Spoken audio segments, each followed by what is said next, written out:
Good morning, traders. How you doing? It is Joel Elconin. A little bit of a late start again here, figuring out all this fancy technology here. But here we are on a Wednesday morning, just trying to digest the markets here. I will share my charts and show you what's been going on in the S&Ps here since the open, and we're doing okay, folks. Couldn't quite take out that pre-market high, at least initially. Came down and found support here. We found support at the close. The close was 98.50. You made a low at 98 even. And here you are back at 4208.50. So we have just been trading in this area a lot over the last week or so. So let's move on to the crude market. Crude continues to be moving higher, up 71 cents. It's 68.43. And gold, that's higher by $1.90 at 1906.90. Silver, that's basically flat at 28.11. Bitcoin, that's up $2,000 at 38.65. And Ethereum is in the red by just a tad here. So let me make sure everything's running smoothly here. And we will bring Rob on here in just 1 minute.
Hey, Bill, Big D, how you doing, buddy? And Nick, Rosania, we are just working out the kinks here. Glad you guys are joining us here on this Wednesday morning. Kind of a quiet day in the markets. I guess if you're trading AMC, it's not such a quiet day. But let me get Mr. Freeze in here, and we can get the show on the road.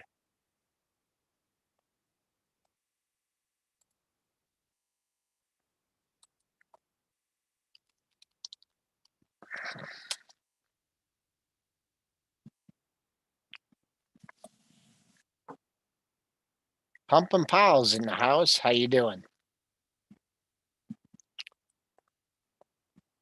Quite a ride in AMC this morning, folks. We talked about 38. Took that thing from 38 all the way down to 35.59. All right, I have Rob here in the background, and we're gonna get the show on the road finally.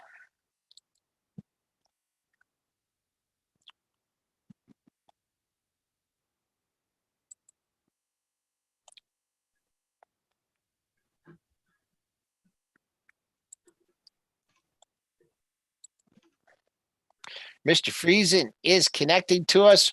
Roberto, how you doing? Not too bad. How are you? I sent the link to Josh Trick. Yeah, I Instead got of it. sending it to you. But anyways, here we are, trading in the S&Ps. We're up 11 and 3/4 handles. And you said you had something fun for our audience. And after them watching me fumble around for 11 minutes, they need something fun and they need something educational. So do you want to take the screen or what do Did, you want did to do? did anyone else make it on the show here? We got Oh yeah, yeah. okay. We got quite a few. I tweeted it out like I should, Yeah. and I thought I had all the technical stuff done, Well, but listen, don't. in your next life, when you come back as a tech, a techie guy, okay? Programmer, techie guy. Yeah, okay. No, just working out the kinks. And let's move on. What do you got for me? Good I morning. feel I feel Good. for you. I've been thankful to have techie people around me, Yep. so it's Yep. helpful. Here, I'll share the screen here. So we've got the meme stocks, right? Yep. So they're powering ahead and things like that, lifting the market to some degree as well. So the question is, like everybody seems to be drawn to those things, but what if you don't want to play them, but you want to benefit from, what's going on? Can you do that? Can you do it a different way, right? Uh-huh. So I noticed today that Goldman, I think they might be subscribed to StockOdds, maybe. I noticed that they downgraded CNK and IMAX. So this whole thing in industries, right, is like you can put together pairs, you can trade these relationships. Sometimes in a group, what's good for one is also good for the others. That leader lagger thing. Uh-huh. This is what we call the sympathy trade. The Sometimes it's bad, right? Sometimes the competition is bad. So today, for some reason, we have Goldman downgrading CNK and IMAX. So I Very just wanted to, interesting, Rob. What do you think about that? I mean, do you think well, it's we like I discussed it said, on I the think show. I think I think they're subscribed to StockOdds. Okay, tell me why. Well, I just Well, Bright does I pulled clear our Goldman Sachs, right? I pulled our percent B screen here and just looking at the open to close for today. So again, this is statistical information. So we don't know, what the news is. We don't know whether a house is going to upgrade or downgrade something. We have no knowledge of that. We're just looking at it purely on a statistical basis, which, some of the discretionary stocks, were coming back last year and have performed, generally in June pretty well, right? Uh-huh. So here's a situation where these discretionary symbols are not performing well uh, in terms of our stats. So they rallied into a percent B, like that's a penetration of the Bollinger Band for those that study Bollinger Bands. It's like, where is it in proximity to a Bollinger Band? Has it penetrated it? That kind of thing. So simply put, Bollinger Bands are standard deviation, right? +2, -2 on a default basis. And I'm looking at the 2 and 20, so that's two standard deviations. 20 period moving What average. stock you got up So there? can you see them? CNK and IMAX. Okay, got Well, both of those them are up there. the stocks that Goldman Yes. downgraded, right? Yep. Yep. So obviously they went to StockOdds and they looked it up and then they said, hey, we should downgrade these things. So I don't know. That's my theory anyway. I can have fun with this, right? Anywho, what do we have here? So we have their relationship to the Bollinger Band, and then what comes after that, the subsequent performance. So if you look at open to close is what we're focused on. The odds are only 22.2 for CNK for today, open to close, and IMAX is 42.3. So negative performance, quite substantial. I've seen they've already exceeded this, but part of that is, they opened lower. But if you're going to be trading pre-market and you can catch it, which is really hard, right? Like let's say you're there pre-market and suddenly somebody downgrades something. The algos are going to beat you to it. They're going to pick up the keywords and maybe already short these things. But the opening print is liquid. So if you can center your trade from that point, having some confidence that it's going to continue to perform poorly from that point to the close, then you have a perspective you can trade. So AMC, sure, going to the moon, whatever it's doing. And you don't want to trade that, but you're looking at other relationships that impacts. You see a combination here of statistical information as well as news, right? Somebody, a respectable house downgraded these two symbols, right? Okay, now you want a long idea. So maybe you go short this, and you want to also have some capital working for you on Hey the Rob, long I just term. wanna hop in here real quick, and I Yeah. just because we on the show this morning, I gave a specific setup on the IMAX, and Oh, you did? Okay. I yeah, don't listen. I don't listen to your show. I apologize for that. But well, it's pretty early for you. But can you stop the screen share for 1 second? yeah, sure. We can do that. We can go back and forth here. Okay. All right. And I think everyone knows I'm pretty, I try and keep my technical analysis pretty simple. And for the IMAX here, I mean, when you have this many lows in one area, I mean, you cannot ignore the fact that there had been buyers over the last 6 days at the 2150 area, right? So it was support, right? Support is support until it's breached, and then it becomes resistance. Now, I guess I'm not the only one that can read a chart here, because you did have the lower open. You opened up at 21, you ticked 2064. So you did have the downslope, right? And Rob had no, the fact that it exceeded its average daily range was maybe something you could make a long trade on. But what I was looking at was for it to come back up. All these people that bought here over all Sure. these days, now old support, new resistance. Now, uh, obviously, I don't know who was out there. You didn't get the gap fill. 2148 was the high today, 2154. So if you didn't short it off, if you were looking to short it during the day, you didn't buy it off the open. When it comes up like that, it's just something simple like that. Right. Open, Right. old resistance, new support. And then I know CNK is a little bit more of a stodgy stock. I just said, hey, how can you ignore this $23 area? And you opened at 2365. You pierced that low, 2307. So man, it came up. Yeah, you could have that one. You could have gotten this red bar here is the start of the session. So Yeah. you could have Well, gotten that one and used 23. But I'll stop the share. no, but you can leave it there for a sec. I mean, Okay. the reality is this: you have to choose the price that you want to participate at, right? Like professional traders don't just throw market orders all over the place, looking for the best outcome. You choose the price that you want to participate at.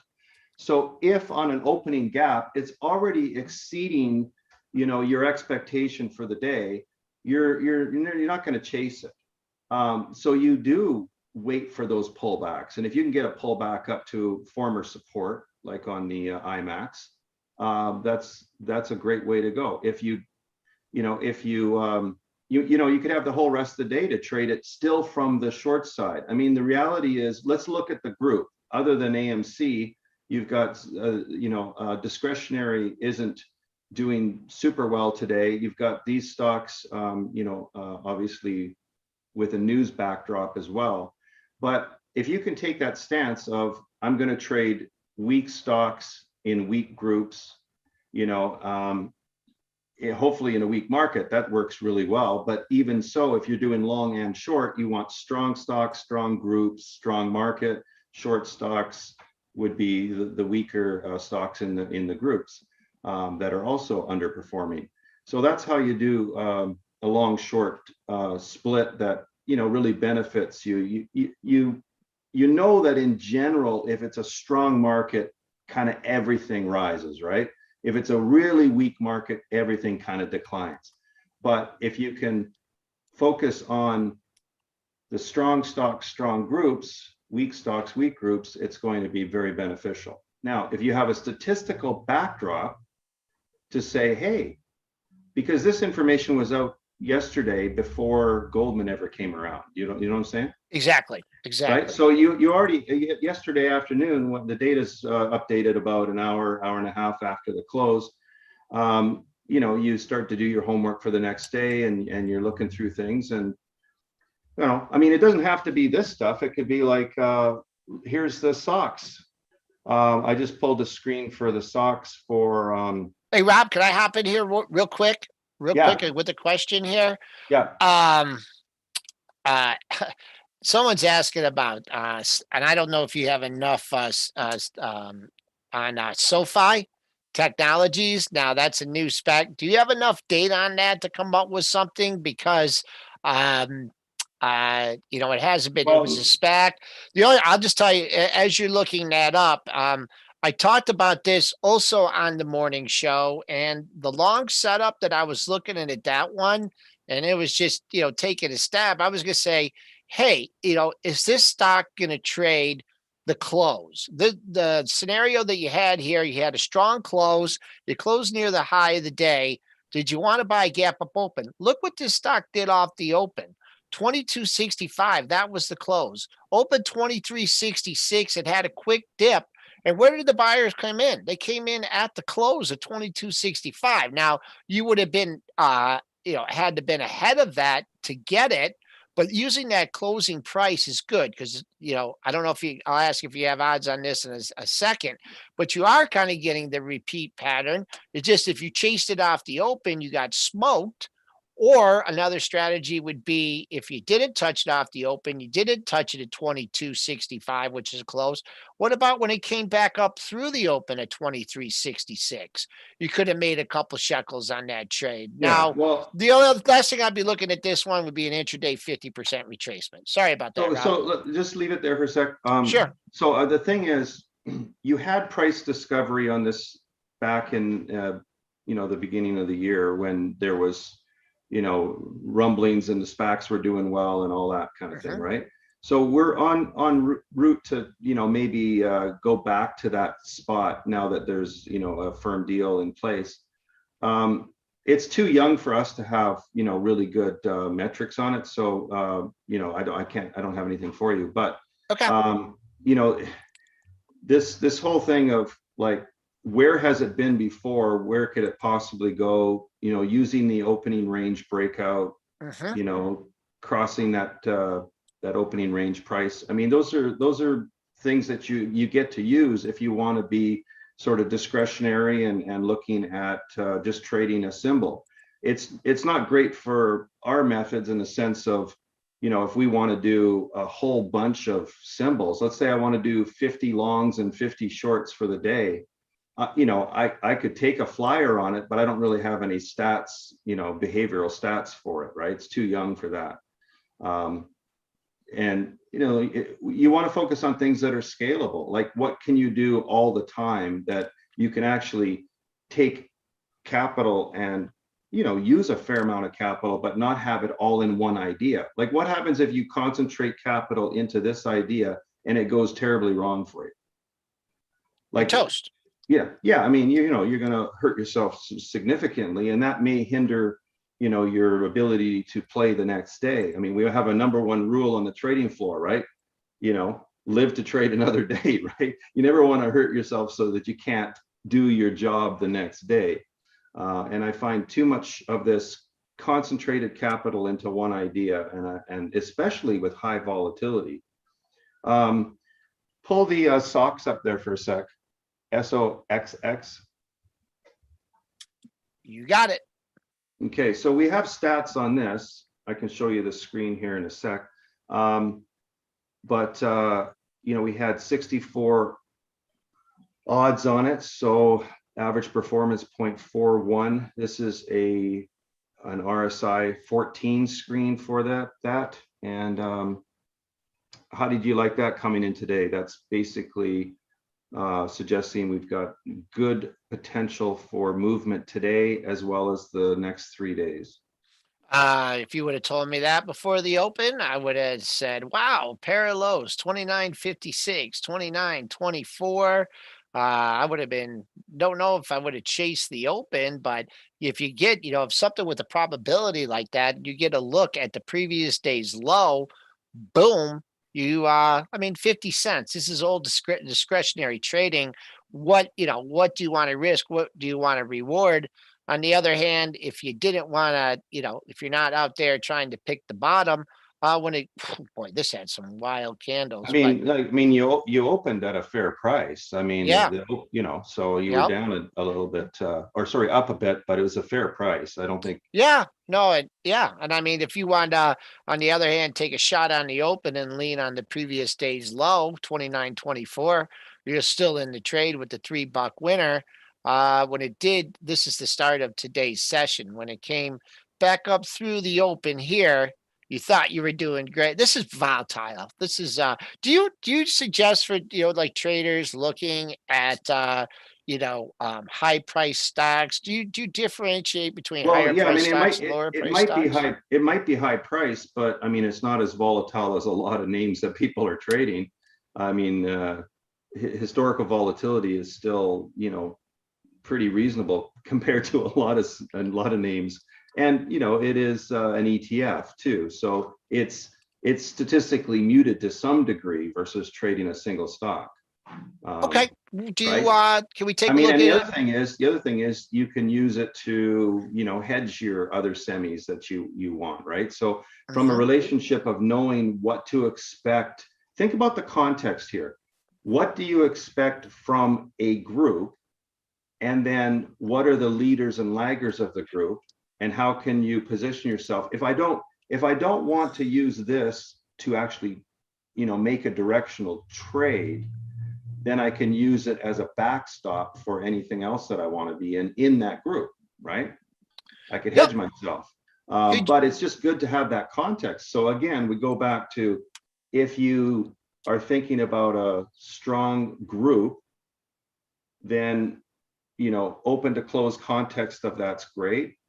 Now, what else can we throw in the mix here in terms of the members of that ETF? What are the stocks that are weighted in that? Is it an equal weighted ETF? Is it a market cap weighted ETF? Who's in it? That kind of Yep. thing. All So you right, looking Rob. at some airlines now? What do you want Yeah, from yeah. airlines? Let's rip through. I got four stocks here, and I want to see, what we were looking at from a pro. And folks, what I want you to understand is that the information that Rob is getting with, this is not like from the open. It's not gauging any of the pre-market or after hours price action. This is taking statistical data, going back over a period of time, and then coming up. So AAL, that's trading up 30 cents here at 24.98. Rob, I'll let you take a look at it, and then I'll do a quick technical analysis on it. Sure. Um, do you want me to, no, that's fine. You can, You want you me can to go keep the first? screen. You keep the screen. I'll just call it the odds on it. Yeah. Okay. Okay. So that's Um. fine. That way we work together quite well here. Okay. Working out So the kinks. AAL, it has, let's see, on an RSI basis, open to close. It's looking kind of a 50-50 day. I'll flip Okay. over to a percent B screen and see what we come up with here.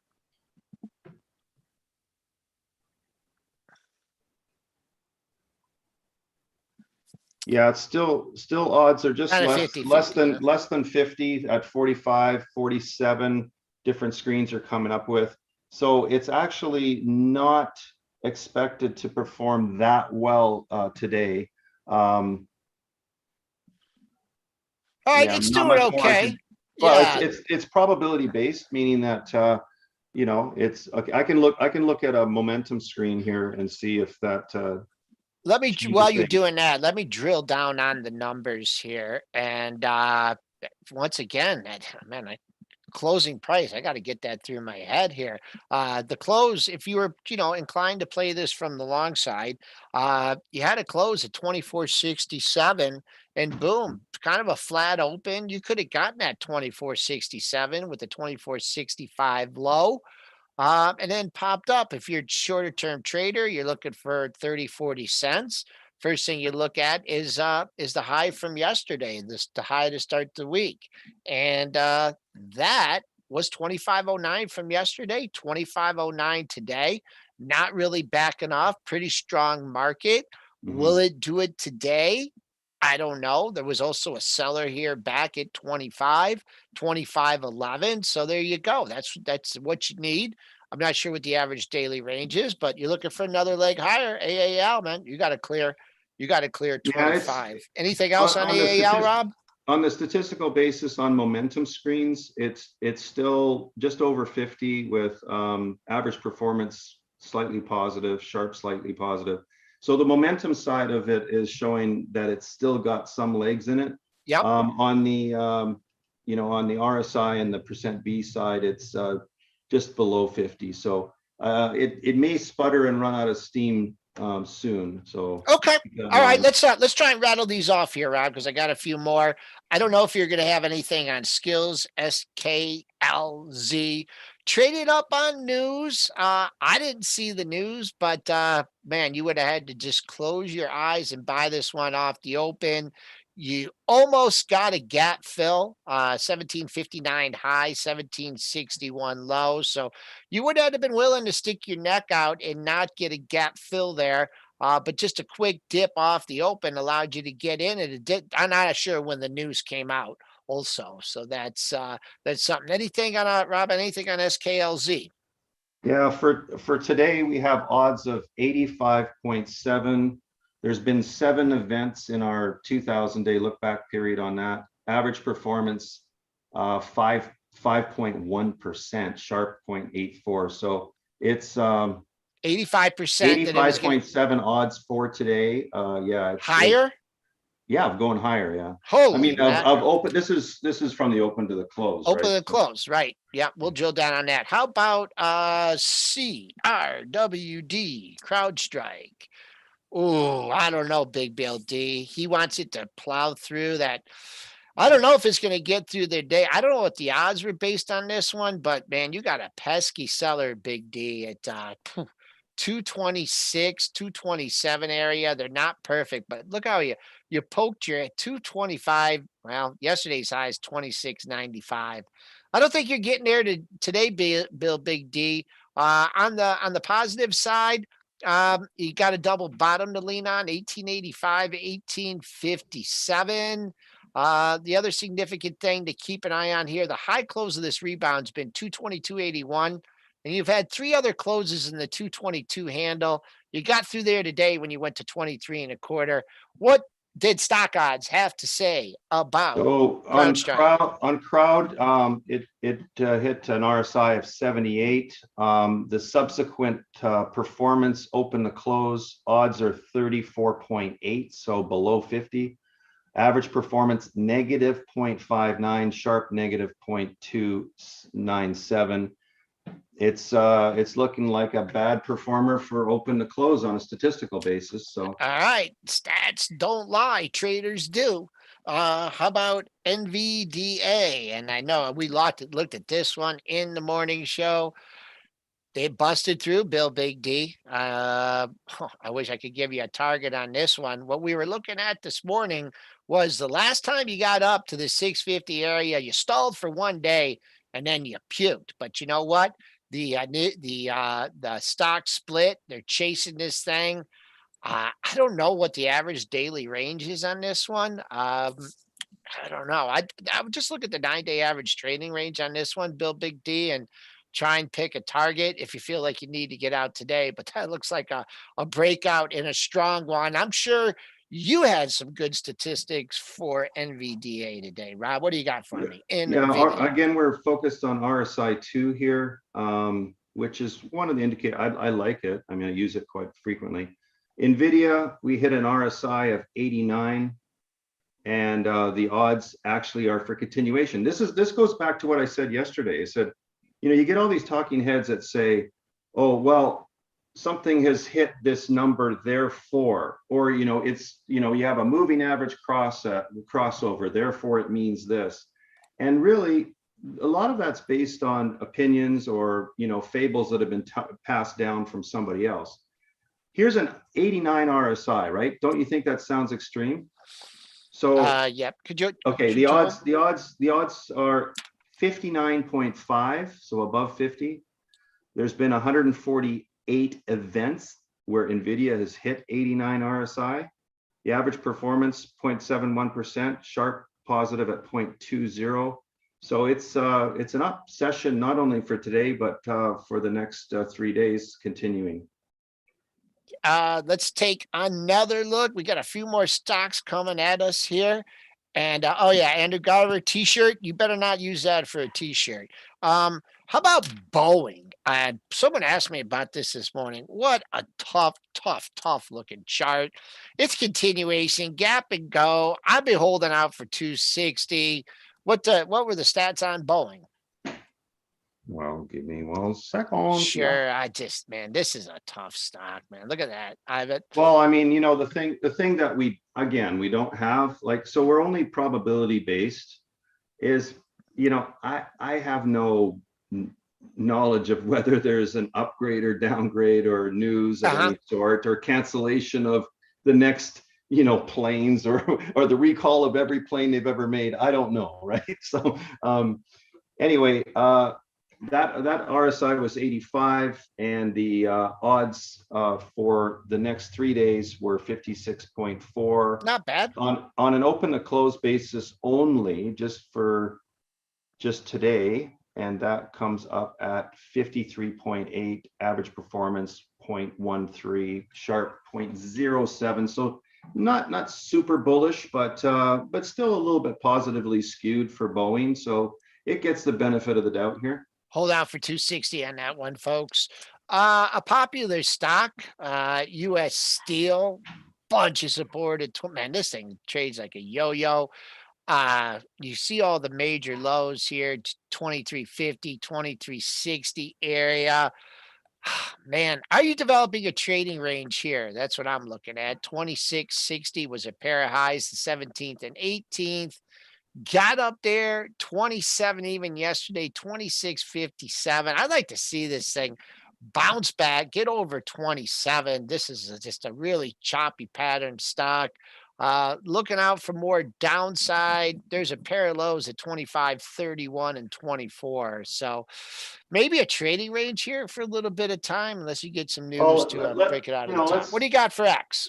I mean, you got to look at, basic materials and all that too, right? I mean, like, how's the whole commodity area doing? I know that these are steel manufacturers, but still, what's they get kind of lumped into that a lot of times. So that's underperforming. Anyway, the odds on it are, we hit an RSI of 90. So here's a situation.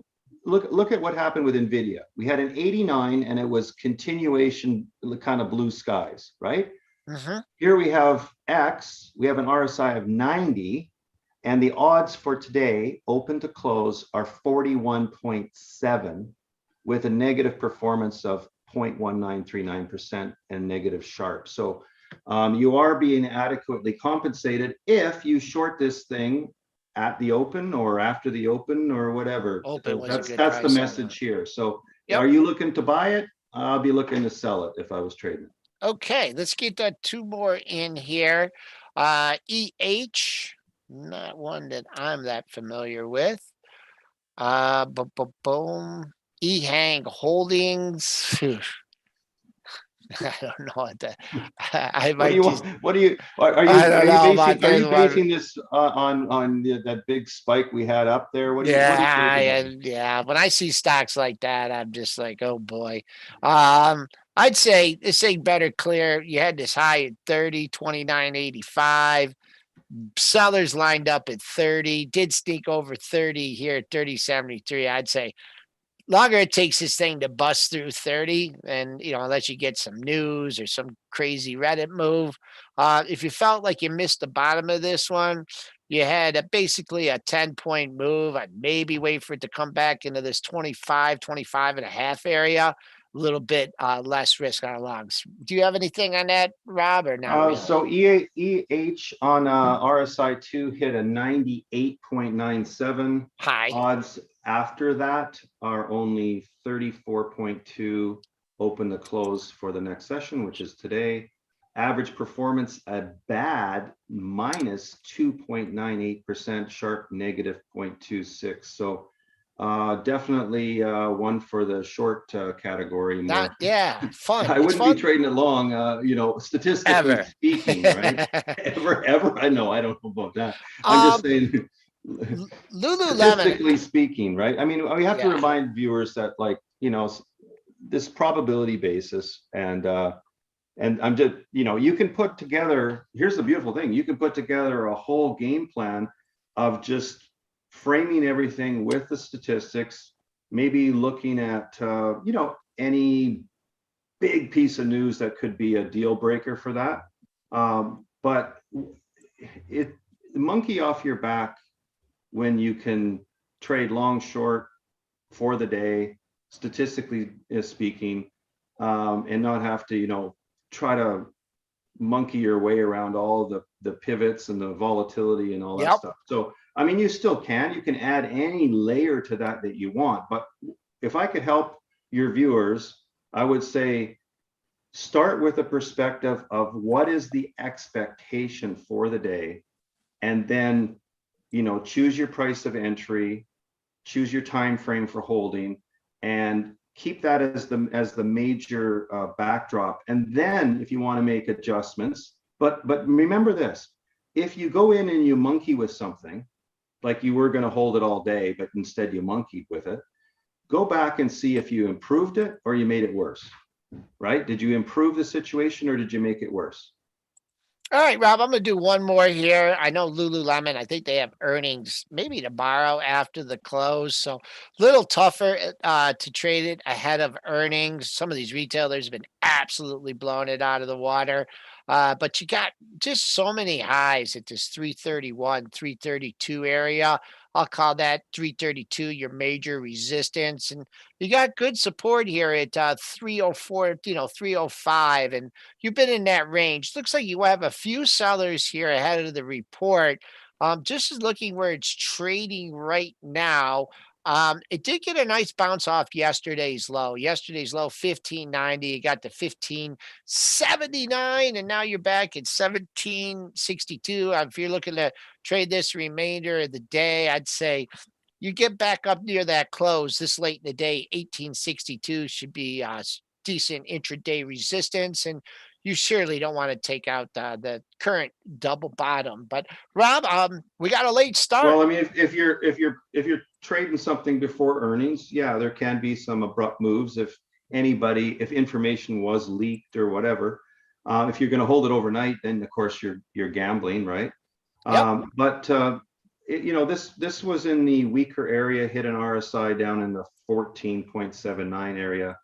And the subsequent behavior after that, since there's been 90 events where Lululemon has been down there, 54.4, so we're skewed positively. 0.1874 average performance, sharp is positive at 0.10. So it's important question here, Rob. Important Yeah. question. Does StockOdds just work for day trades, or can it be used for swing trades? Oh yeah, you can do swing trades. You can choose your time frames. We have overnight returns, like close to open. We have 3-day, 5-day, 10, 20 days. So if you want to do, even pairing stuff together, we have all these statistics on pairs. We have everything against the spider as well. So Okay. you can, Excellent. like you can easy hedge yourself. We also have sector stats. So like if you want to go into energy stocks or basic materials, anything like that. I mean, if you saw a big move in a group and you don't want to be directionally exposed, then go in and take your odds on some of the members of that group, right? and go long the best odds and go short the worst odds, or use the ETF as a hedging instrument. So All right. Joel Elconin here with Rob Friesen. A little bit of a late start today, but we'll be working through the technical difficulties as we move. Really trying to help Rob and working with this company, StockOdds. I just put in a coupon code in there, pre-market prep 20. Go to the site, stockodds.io, start looking at this information. And Rob, really great yeah. conversation today. I really think that we put things So together and we Joel, Rob is not Joel, going back to Brazil soon. It's final thoughts, Rob. mystockodds.com, mystockodds.com is where they. Oh, yeah, No, I mean, I think mystockodds.com. the other one forward points anyway, it doesn't matter, but mystockodds.com is the main site, and lots there for everybody. And yeah, really want you to get some additional education. If we can increase your, your trader's toolbox with some more There you go. strategies and have Yep. the data, right? I Yep. mean, it's a win-win for you guys, and hopefully we get some subscribers as well, right? Yeah. Thanks for the detailed breakdown, Joel. Love the new concept and deep, sharp dives. Thanks so much. Great info. Crazy Head says thank you. Stephen W says thank you, gentlemen. So, hey, we're just getting started here on pre-market prep with stock odds. I want to everyone have a great remainder of the day, and I'll be back at 3:30 with an at the close show and see if this rally can get back up to yesterday's high at 32.30. Thank you all for joining me. Thanks for the tickers. We'll be doing this again.